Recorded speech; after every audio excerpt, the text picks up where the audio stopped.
আমি এখন দন্তেশ্বরী মন্দিরে দাঁড়িয়ে আছি।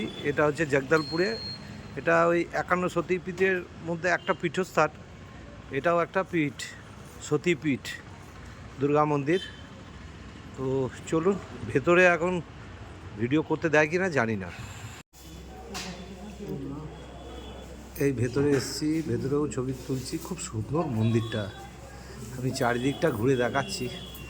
দেখুন, দারুণ, অসাধারণ।